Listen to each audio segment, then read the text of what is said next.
Okay, thank you everybody for attending, and thank you very much for your patience. I know it's about 2 minutes past 7, which is it is relatively typical for those first 2 minutes to be when everybody logs in. So again, thank you for your patience. So my name is Greg Klingler. I became the CEO at GEBA effective on April 1st. And as we were monitoring the federal employee the environment the federal employees are working through right now, and as we're monitoring all the executive orders and the resulting actions made by agencies, bureaus, and departments, it became very clear that providing some important information to our federal employee clients was becoming more and more important. We're not looking to get into the ethics of executive orders or frankly the legality of executive orders or the legislation that is currently in the House. What this presentation is designed to do is ultimately provide information to federal employees to allow them to make the best decisions possible for their families, whether they leave the federal workforce from an involuntary or voluntary basis. The first 10 slides or so of this presentation is going to talk specifically about all of the different potential options the federal workforce may be able to take advantage of, or the options that the federal government is using for workforce reduction, and specifically what that means to you, primarily in how it affects your pension and how it affects your TSP and how you can get to your TSP and at what age. These are all very important decisions from a financial planning standpoint when we looked to transition into a resignation or a retirement state. We do understand that in some cases, voluntary retirement is going to be voluntary, and we hope that decision is correct and informed. One of the things that we have found over the years, and I've worked with the federal workforce for over 20 years, is the times where very smart people make poor decisions are typically times of high emotion. So we'll also be focusing on this presentation about separating ourselves from emotion, or what people call unconscious biases, and really let the facts and the numbers speak for themselves in a very quantitative way. So with that being said, and with that preface to this presentation, let's get started.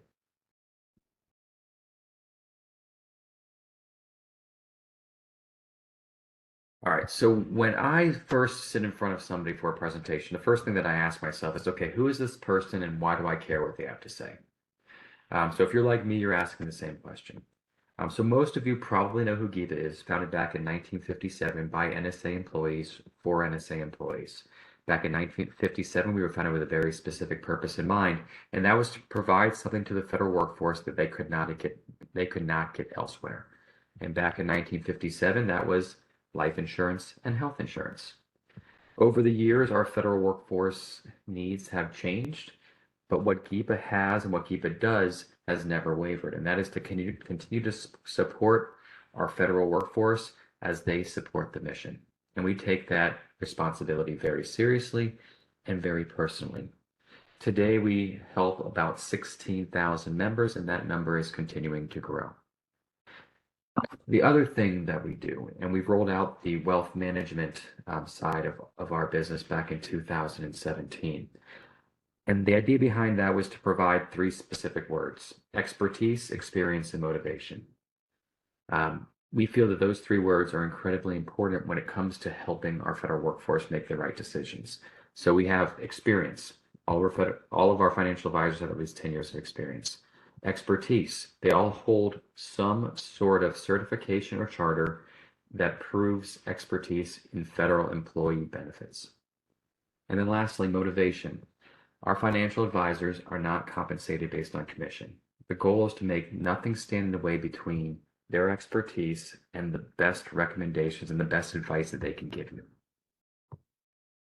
And we can provide that because we're a nonprofit organization. All right. So as we look at financial planning, people have all of these different resources at their disposal, especially the federal workforce. They have the annuities, they have the TSP, the match, the Social Security, they have FEGLI, and then they have assets and resources outside of the traditional scope of federal workforce benefits. What's making things a bit interesting is this deferred resignation that was rolled out in the beginning of February, the VERA, the reduction in force, the VSIP, the DSR, and we'll go into what those different letters mean, and more importantly, what they mean to you. All right, so how did this whole thing get started? It was started with the original rollout of the deferred resignation. Back in February, they said you can make a decision to retire by February 6th.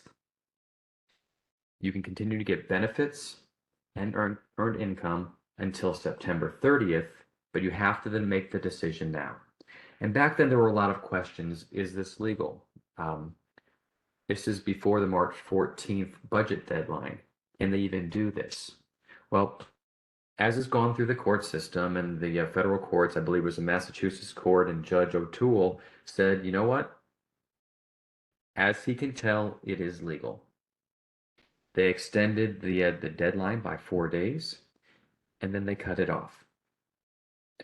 And the goal of this was a very simple goal. It was a reduction in federal workforce under the guise of a reduction in the budget. Since then, a second deferred resignation has been pushed out for many agencies, not all, with the decision period varying from agency to agency. The one date that has not changed is the September 30th deadline. So for those of you who are part of agencies outside of the National Security Agency, the National Security Agency's second deferred resignation or second fork of the road has already come and gone. I believe it ended on the 14th of April. But other agencies are still in play. So other workforce reduction methods. We have VERA, Voluntary Early Retirement Authority, effectively the ability to retire before you ordinarily would be able to, with full pension and full benefits. A very similar cousin to VERA is discontinued service retirement. Moving down the list, we have the Voluntary Separation Incentive Program. This is a fixed dollar amount that they will pay you if you leave the workforce. In many cases, this was combined with one of the other items on this list, but that was not a guarantee. In some cases, like the Department of Interior, it was a standalone offer. And those are the voluntary ways that that workforce was reduced. Then we have the reduction in force. Well, unfortunately, these are the involuntary situations.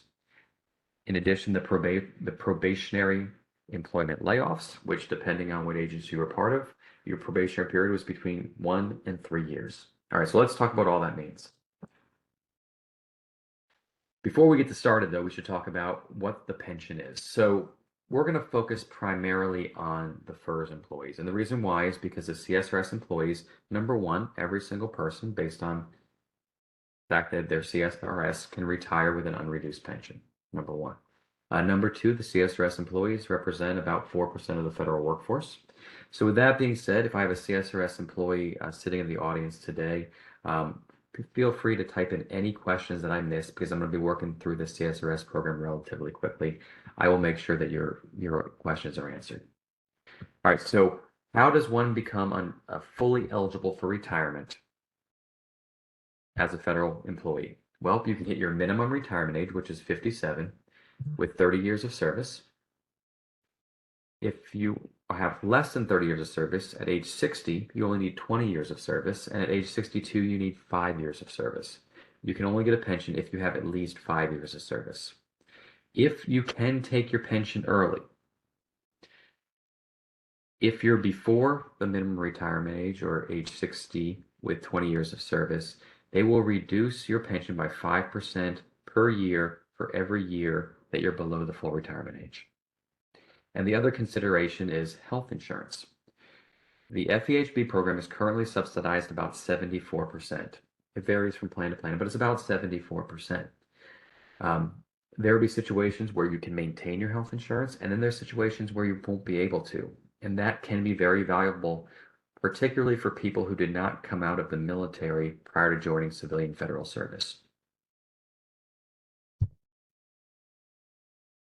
All right, so VERA, this from a chronological standpoint was the second thing that I saw offered across many agencies.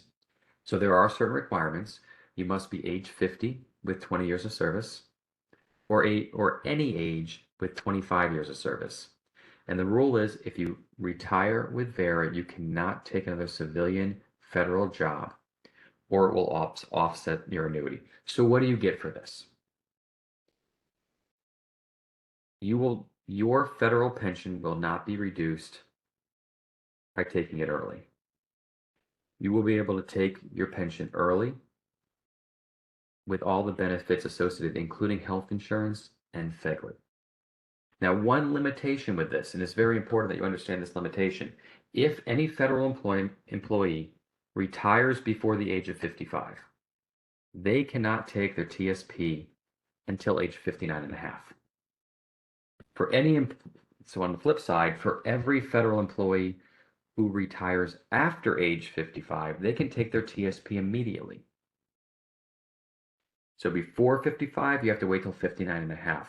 It's something to be aware of because as we look to fund our retirement, we need to make sure that we have the assets in order to do so. And in order to bridge the gap, let's say because you're waiting to take your Social Security. As I said before, big benefit of the VERA is you get your federal employee health benefit coverage. It continues with no break in coverage, and you can maintain your FEGLI as well. The next one, again, a second cousin to VERA, is discontinued service retirement. Same eligibility requirements, age 50 and 20 years of service, any age and 25 years of service, with the caveat that it requires the elimination of your job function. With this too, you can take your pension unreduced and early. You can maintain your health insurance and your FEGLI, and the limitation on TSP still exists. You retire before the age 55, you cannot take your TSP until age 59 and a half. Now, I will leave you with one caveat. There is a way to access your TSP early. It requires equal and continuous payments until at least age 59 and a half. There's up to 3 calculations that the IRS allows you to use. If you do have questions about that, reach out to your financial advisor or reach out to GEBA. We can definitely help walk you through that process. All right, voluntary separation incentive program. This is a lump sum that the agency, department, bureau that you work for is going to give you in order to retire or resign. Legislatively, it's capped at $25,000. What we are seeing in most agencies is people who have more longevity are provided the full $25,000 mark. People with less longevity are provided something less. This can be used in conjunction with VERA or DSR or the deferred resignation, but it does not necessarily always have to be in conjunction. I mentioned it earlier, the Department of Interior offered this as a standalone option. All right, so let's say you separate from service, but it's not under the VERA offer or the DSR offer.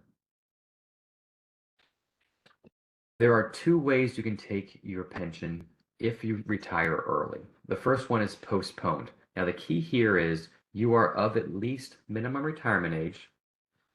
You simply don't have the credits. So you have less than 30 years of service.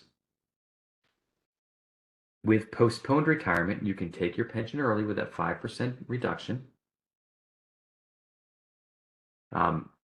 Or you can wait and hold off and take your pension when you become eligible. So let's say you have at least 20 years of service. You become eligible at 20 years and age 60. At which point you can turn on your pension unreduced. And because it's postponed retirement, you can turn back on your federal employee health benefits as well as your FEGLI. Again, this can be very powerful if you don't have access to health benefits in any other capacity. In addition, because you're of minimum retirement age, your TSP is liquid the moment you retire, and your COLA, your cost of living increase adjustment, starts upon the receipt of your pension. The next one, these are for people who have not reached minimum retirement age, and the resulting situation caused by that is not quite as good. You must wait until you become eligible. So age 60 with 20 years of service, age 62 with 5 years of service. During the time you're waiting, your survivors have no coverage. At the time your pension turns on, you have 30 days to choose a survivor benefit if you so choose. There's no reinstatement of health insurance or life insurance. And the TSP is only benefit free if you leave the federal workforce after age 55, because again, if you take your TSP before age 55, you must wait until 59 and a half. Your COLA doesn't start until age 62. This is just kind of providing a comparison that we just discussed. The difference between deferred and postponed. Eligibility, postponed means you're over minimum retirement age, but you do not meet the criteria for full retirement because of your credits. Postponed is typically considered better because you can turn back on your health insurance as well as your FEGLI. You have access to your TSP, and your COLA starts at receipt of pension, which may be before age 62.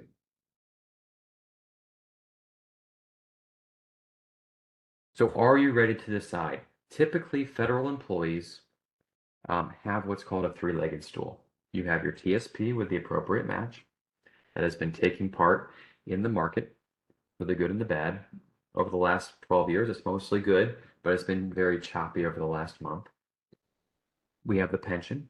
In most cases, the first pension for most federal employees. For those retirees who are listening to me today, you may be subject to the CSRS system.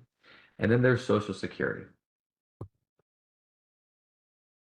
and any other retirement plans or investments you may have at your disposal. So let's quickly talk about the thrift savings plan. For those of you who are working, and I apologize for this slightly dated slide, $23,000 you can contribute. You get a catch-up of $7,500. And that's going to go into your account if you don't make any decisions through the traditional method, which would be tax-free. You also can choose to invest your contributions in the Roth component.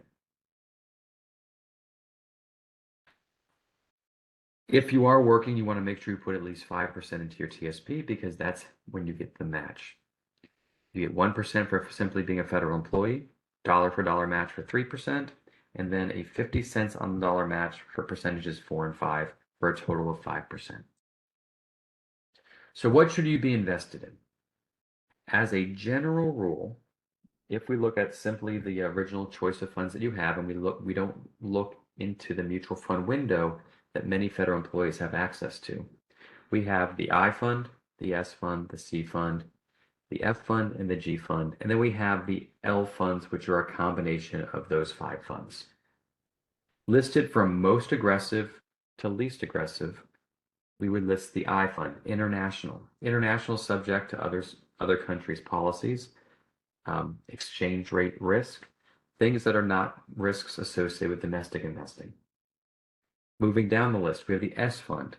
Now, this is a bit of a misnomer because the S fund actually is more mid-cap stocks than small-cap stocks, but the result is these are still smaller, less solidified companies who carry more risk, but historically speaking also carry a higher potential return. Next, we have the C fund. This is effectively the S&P 500. Most people have heard of it.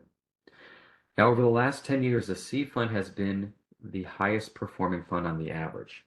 It does not mean it's going to perform on the average forever. In fact, it tells most financial advisors that valuations are probably a little bit high in the C fund, and we'll talk about that in a second.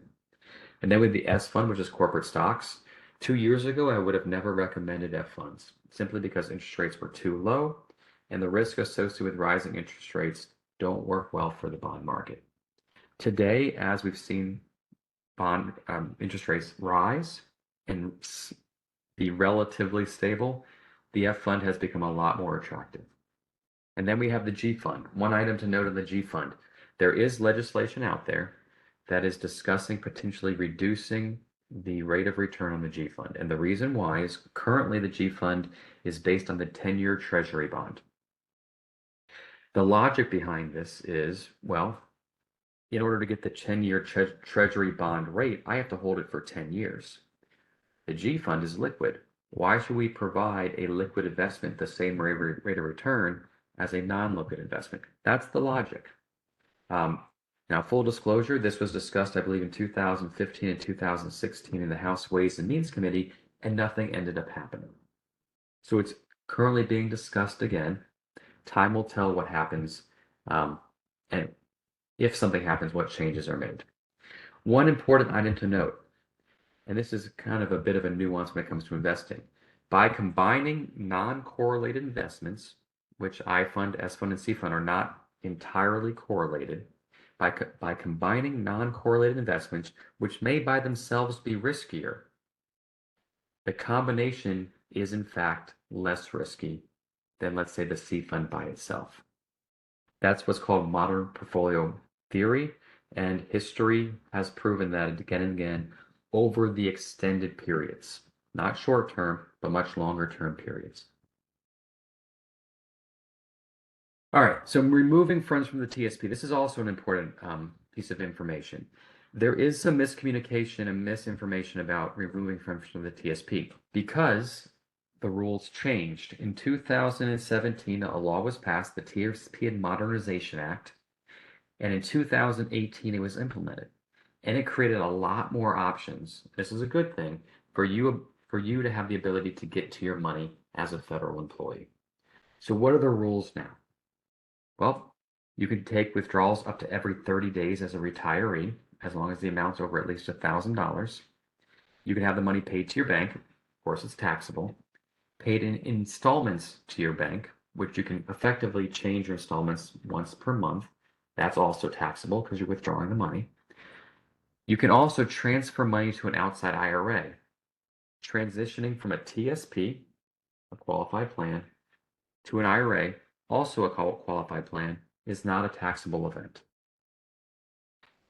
And then you can choose a full or partial withdrawal as a lifetime annuity. This is irrevocable. Once you trade your lump sum for a stream of payment for the rest of your life, it cannot be undone. If you live longer than the average, it's going to be a very good investment. If you die before the average, it will be a poor investment. And RMDs for the TSP, whether you're in the traditional side or you're in the Roth side, must start at age 7, the year after you turn age 73. If you're still working and over the age of 59 and a half, you can actually withdraw your money up to 4 times per year. Most people who are working tend to withdraw their money and put it into an IRA for more investment options, but theoretically you could also withdraw the money and put it into your bank account as well. All right, so traditional versus Roth IRAs, and the concepts of traditional versus Roth are also going to bleed into the TSP's traditional and Roth components as well. All right, so I'm going to start off by saying, if your tax rate does not change from contribution to withdrawal, there is no difference between a traditional IRA and a Roth. So that typically surprises people when I'm standing in front of an audience. So I'm going to say that one more time. If your tax rate does not change from the moment you contribute to the moment you withdraw the money, there is no difference between a traditional IRA and a Roth IRA. And both are better than investment outside of these bubbles.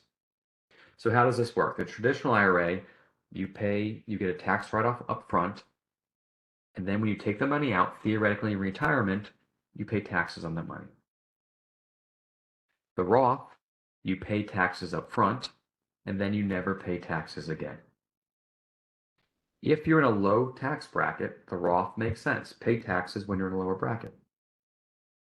If you're in a higher tax bracket, wait to pay taxes and choose the traditional side. Generally makes sense.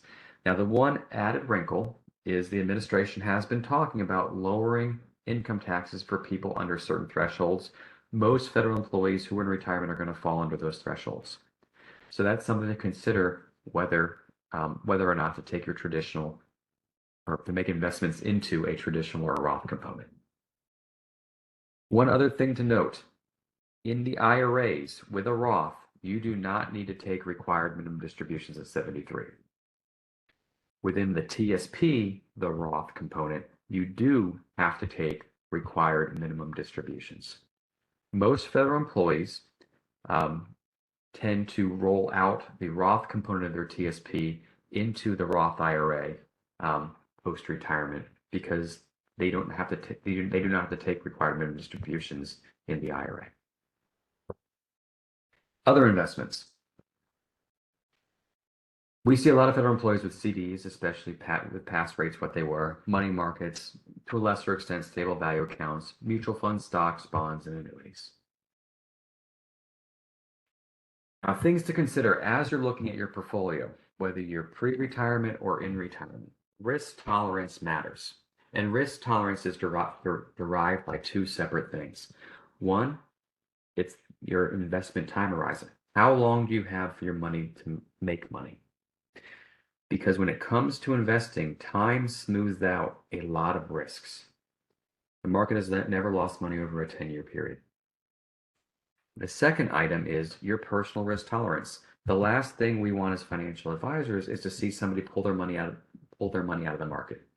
Because when people pull their money out of the market, it tends to be at the worst possible time. So we want to make sure that you're comfortable with your portfolio.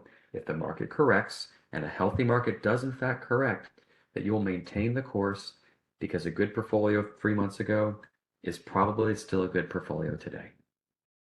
The second item, riskier investments tend to yield higher returns over long periods of time. The S&P 500 tends to yield about 10 and 10.4%, whereas small cap stocks like the Russell 2000 are showing historical returns in the 12.4% range.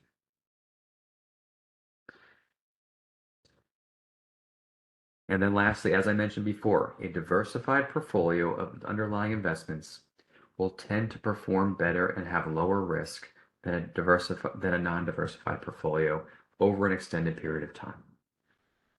Past performance is not indicative of future returns. There are no guarantees, but that is what historically investments tend to dictate. All right, so I do want to take a moment and quickly talk about the market. I'm sure everybody's seen the market. I've seen it in a single day drop 8%. I've seen it in a single day go up more than 10%, and that's the last couple of weeks. Currently, the market is down, but it really isn't down by much. But the trading volatility that we're seeing on a day-to-day basis is pretty much unheard of. So as we're looking at the long term, because we are looking at the long term, a good portfolio is going to have some cash, which is made for withdrawing during significant correction events, bonds that tend to be not correlated with stocks. All of these aspects of diversified portfolio are designed to get you through the bad times so your equities can make their money back. So some words of wisdom by a investor you may have heard of. His name. To invest successfully over a lifetime does not require a stratospheric IQ, unusual business insights, inside information. What's needed is a sound intellectual framework for making decisions and the ability to keep emotions from corroding that framework. A good portfolio 3 months ago is still going to be a good portfolio today. All right.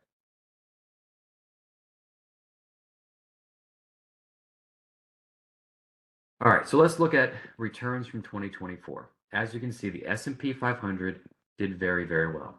In fact, domestic large cap was easily the best performer in 2024, and frankly, over the last 10 years. Now, Warren Buffett also had another quote, trees don't grow to the moon.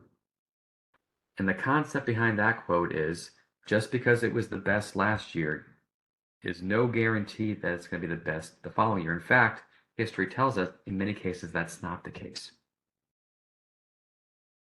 All right, as you can see, international investments did not do so well. One of the things that we saw investment managers do in January is they started transitioning assets to international.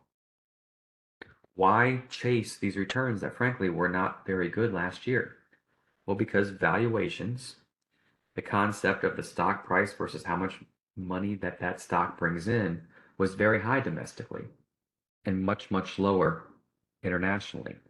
In effect, international, most managers were thinking, were on sale.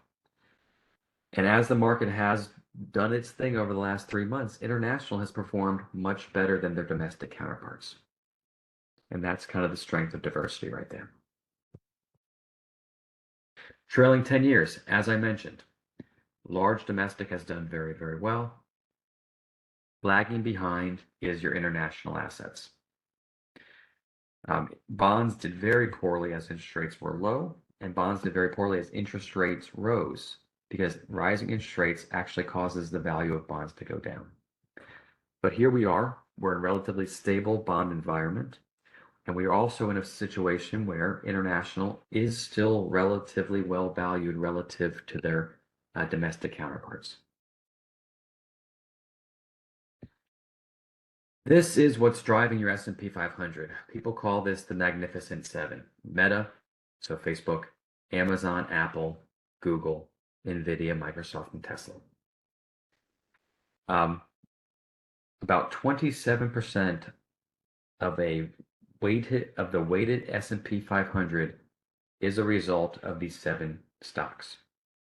As we know, Tesla has not done well this year, which has trailed into the S&P 500 as a whole and how it is doing from a performance standpoint.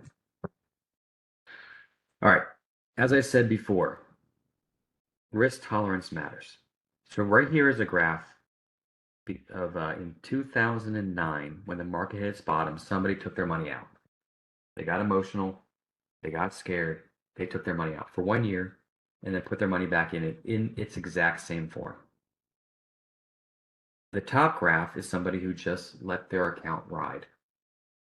The difference between the person who let it ride and the person who took their money out and lost those immediately bounce back returns, in this particular case, was about $500,000. Risk tolerance matters because we want to make sure that you keep your money in the portfolio that was best suited for you. Because time is going to level out almost all risk. As you can see, with a 60% equity, 40% bond fund, over a 5-year period, we don't see any losses during these major economic events.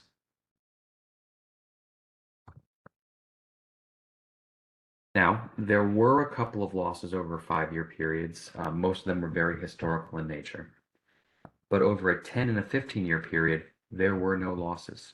So any money you have in your portfolio that's earmarked for 10 years out, so for instance, if you're 65 years old, the average 65-year-old is going to live to about 87 if they're male, 89 if they're female.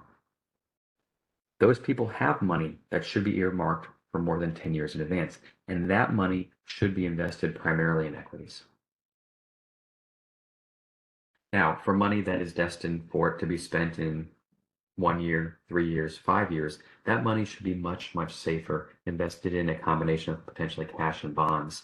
And even money that's destined to be spent in 5 to 10 years, there definitely should be a large fixed component in that part of your portfolio. Warren Buffett said, again, trees don't grow to the moon. And this is a perfect example of what he meant. So we look at 2007, emerging markets were the top performer. In 2008, they were the bottom performer. In 2009, they were the top performer. In 2011, they were the bottom performer. Chasing returns historically does not make sense. The most consistent level of returns, as you can see, was the balanced fund, which balanced funds are typically about 60% equities, 40% bonds. This was an interesting piece of information. So presidential elections and what it does to stocks. So if we take the average annual return by president, we find that the Democratic presidents have enjoyed a higher rate of return in the stock market than their Republican counterparts. Now, if we adjust that information a little bit and lag that amount of time by 1 year, because it generally takes about 1 year for policies to take place. Then it changes, where Republicans actually out-earn their Democratic counterparts. The end result is under both parties, the stock market tends to do pretty well. All right, so as we move through the market and as we watch the market swing based on different sound bites that we hear, 3% one way, 3% the other way, we need to make sure we recognize how our emotions make us react. Now, professionals calls this recognizing your unconscious bias. But at the end of the day, it's just making sure that you're not making any rash decisions. Just because the market went down 30% doesn't mean it's going to go down another 30%. In fact, studies will tell us there's a higher probability that it's going to go up. And you want to make sure you're sitting there when the market does correct. And next is understand the big picture. Yes, the market is very, very volatile right now from a day-to-day basis, but over a month period, it's down, but not down that much. Also keep in mind, if the current administration does what they say they're going to, and let's say reduces regulations, that has the potential to increase economic activity, which may offset some of the actions that the tariffs are causing. So understanding the big picture is also very important. All right, so for you CSRS employees, again, I'm going to move through this very quickly. Big pension, great COLA, 55% for survivors, and you have access, if you are currently working, to what's called the voluntary contribution plan. If you're still working and you're a CSRS employee and you have not heard of the voluntary contribution plan, please reach out to us. This is a way that you can effectively super fund a Roth IRA with assets you have in your bank account and then never pay taxes again. Unfortunately, this is only available for CSRS employees, but if you are one of those, make sure you take advantage.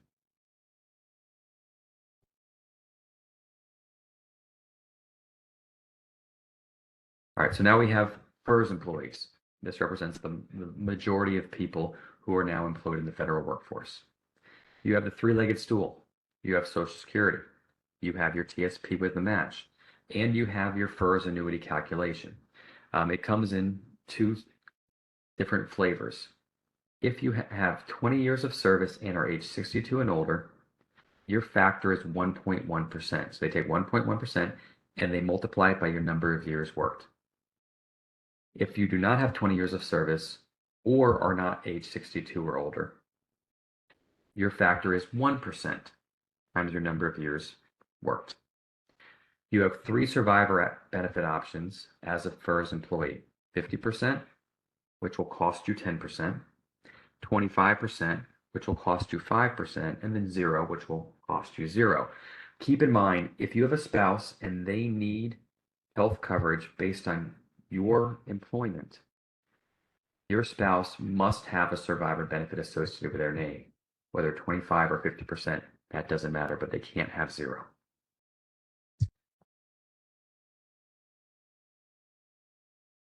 So let's walk you through a very quick example. We have Sean Jones, 30 years of service, retiring at age 62, making $100,000. So age 62 and at least 20 years of service, the factor is 1.1% times 30 years of service is 33% times the average of their 3 highest paid years, $100,000 or $33,000. One other important item to note, in legislation right now, there is discussions about changing the average of your 3 highest paid years and making average of your 5 highest paid years, which would effectively yield a smaller number. Again, I don't know if it's going to come to fruition, but that is being discussed in legislation today. I would suspect it's only going to affect people who have not retired yet, but I've been surprised, so just keep that in mind.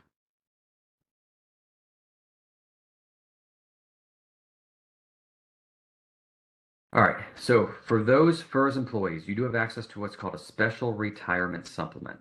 So for those of you who are able to retire fully unreduced before the age of 62, the government put in place an item basically to bridge the gap between your full retirement and age 62. And the way it's calculated is they take your age 62 Social Security benefit, which is reduced from your full Social Security benefit, and they multiply it by your years of service divided by 40. We have Jane Smith. She's a FERS employee. She'll retire with 30 years of creditable service. She has reached her minimum retirement age, which is 57. So she is eligible for an unreduced pension. So, which means she's also eligible for the special retirement supplement or the FERS supplement or the Social Security supplement. All those three terms mean the same thing. 30 years divided by 40 times $1,200, which is her age 62 Social Security amount, equals a $900 FERS supplement. There is no COLA on this.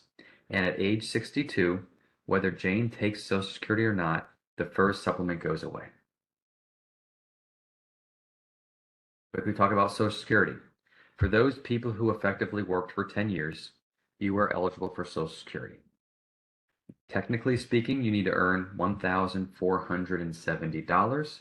And if you do that 4 times in a given year, at any time, you receive 4 credits, you need 40 credits. One item that is a bit nuanced and most people are not aware of is when they calculate your Social Security benefit, they actually calculate it using the average of your highest 35 years indexed for inflation.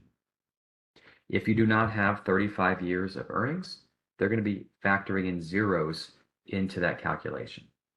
The result is your average indexed monthly earnings or the amount that you're going to get at your full Social Security age, which is going to be between 67 and 70, depending on your birth year. In many cases, Social Security is a break-even point, particularly for single people. If your full retirement age is age 66, so those are people born in 1954, you can take your Social Security as early as age 62 and get 3/4 of your full benefit. If you wait until age 70, you'll get 132% of your benefit.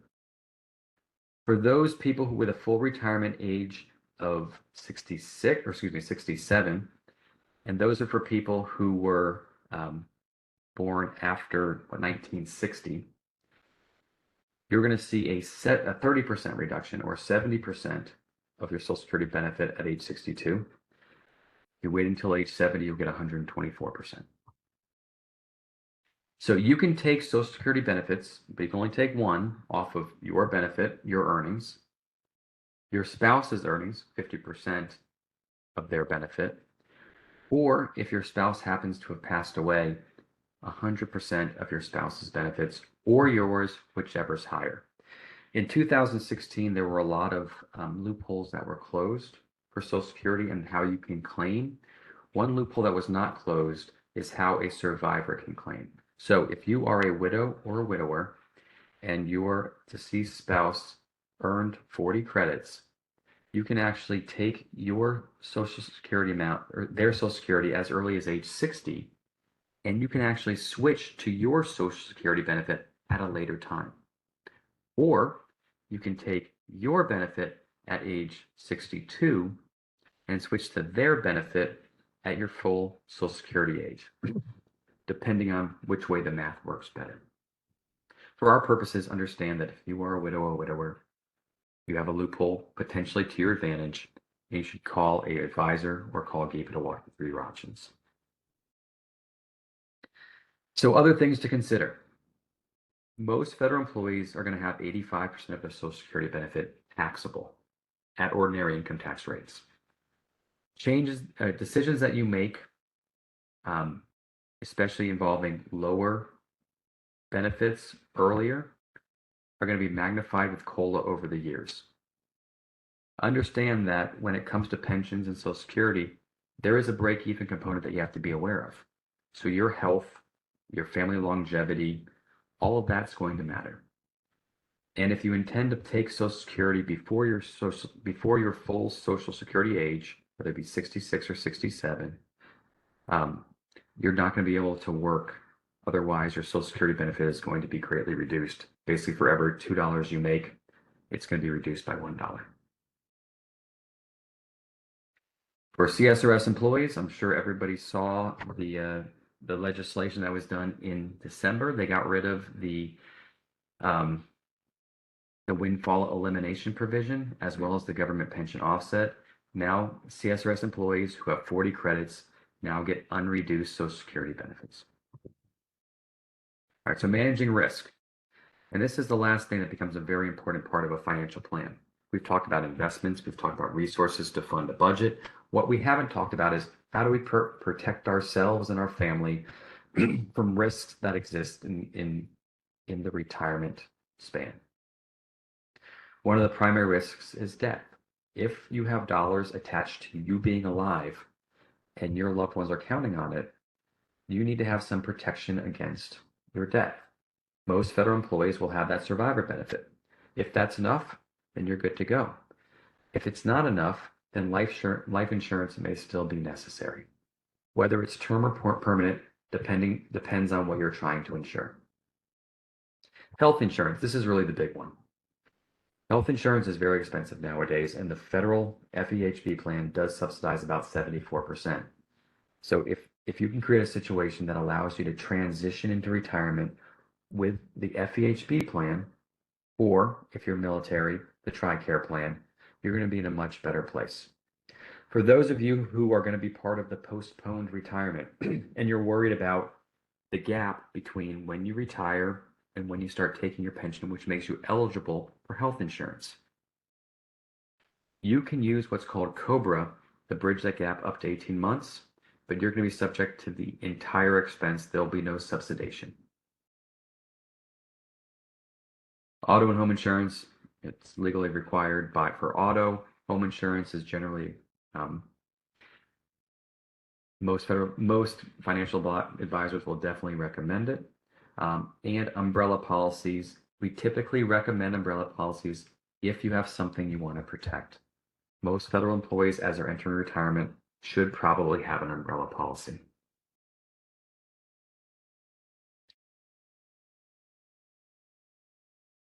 Last item, as you're checking the boxes for your retirement benefits,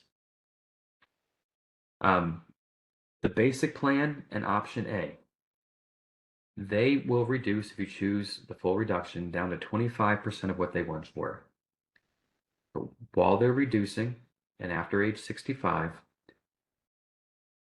and from that point forward, they are free, no cost. Most people, if they have the basic plan or option A and they've had it for at least 5 years, they should take those two things into retirement, even if they don't need life insurance, because again, it's free, and free is a very good price. Option B, this is where the big protection is for most people's families. Up until Saturday, I had not seen anybody over the age of 72 maintain their full option B benefits. I met a gentleman on Saturday who actually was 80. But the point I'm making is option B gets very expensive very quickly.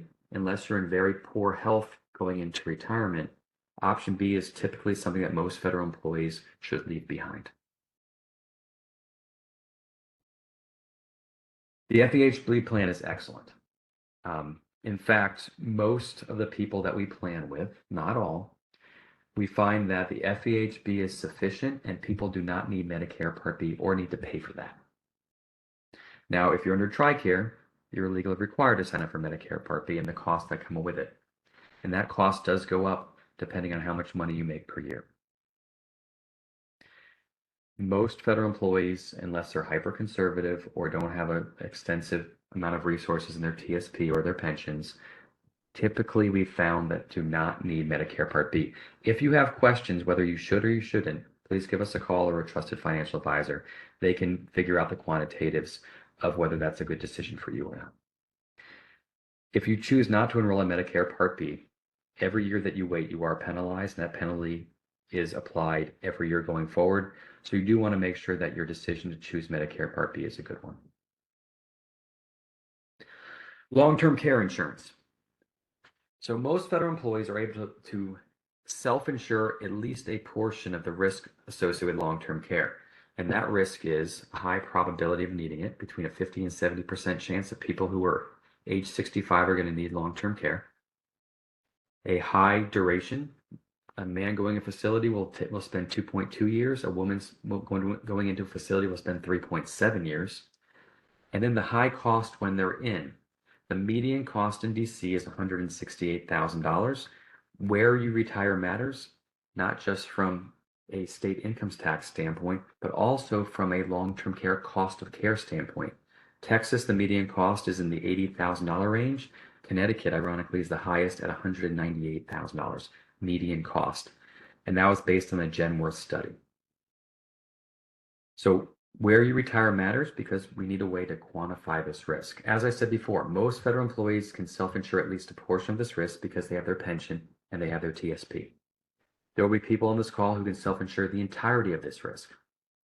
If that is not you and you need to pass off some of that risk, that's where long-term care insurance comes into play. I can tell you that what will hurt most good thought out financial plans over the next 20 years is people who have not planned for long-term care. So as you plan for your retirement, you should discuss what the plan is for long-term care and implement that plan, whatever that plan may be. Retirement is your priority. We need to set emotions aside in this process, especially now when emotions are running so high in the federal community. Making the best decision for yourself and your family is paramount, and that's what we at GEBA are looking to do with our federal members and potential members on a day-to-day basis as it stands right now. If you have questions, experts are out there. If you don't have somebody you can trust who's a CFP, a fiduciary, and understands federal plans and understands what's being offered out there in the workforce today, GEBA can help.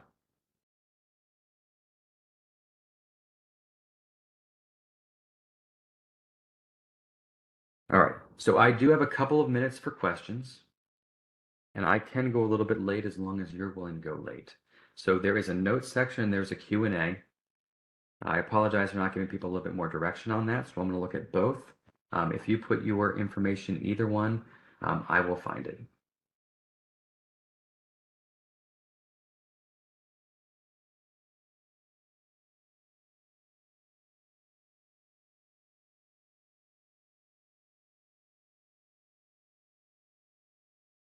So I am not currently seeing anything in the chat section.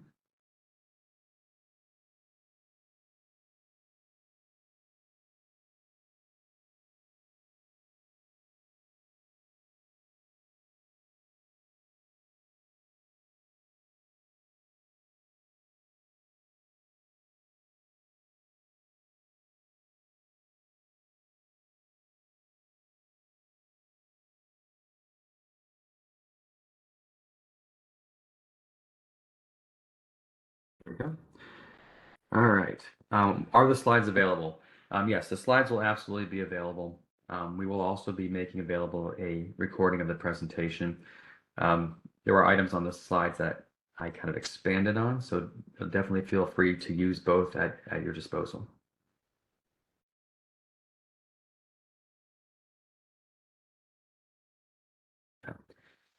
All right, so it looks like we may have come to an end. I don't see any more questions. Before you get off, I would ask you if you could fill out the survey at the end of the presentation, we'd greatly appreciate it. Obviously, this is a relatively new presentation touching on topics that are new and hopefully pertinent to federal employees. So we're going to take your opinions very seriously and hopefully expand upon whatever we need to expand upon going forward. So please take the time to fill out the survey. And can we make appointments outside the fence? You can absolutely do that. When COVID hit, our main office got pushed outside the fence. We are located in Hanover, Maryland, right near Arundel Mills. So probably about a 12-minute drive from the main campus. We can meet virtually. We can meet in person. we can meet in, in any way that's convenient for you. Well, anybody else is gathering their thoughts. Let me just, I guess, I'd like to leave the group with just one last thought. Um, we know it's a very difficult time, and we know people are going through uh, the workforce reductions, and we're seeing both voluntarily, which may not be ideal, or involuntary, which are definitely not ideal situations happening. We understand that there's a lot of emotions involved. Please do use us. Um, we are able to separate emotions. We're able to help you make good decisions if you're concerned about that. And I truly don't mean this in any type of demeaning fashion, but we've seen a lot of very, very intelligent people make poor decisions when heavy emotions are involved. And I can't think of a time in the recent past where there have been more things happening to federal employees than we're seeing here today. So GEBA was put on this earth back in 1957 to help people like yourselves. We do take that very, very personally and very seriously. So please reach out to us. Let us know how we can help you and your family. And just let us know. Okay, I do not see any more questions. If you think you might have a question, please take down that information and let us know how we can help. Thank you. Have a wonderful evening, everybody, and I look forward to talking to you.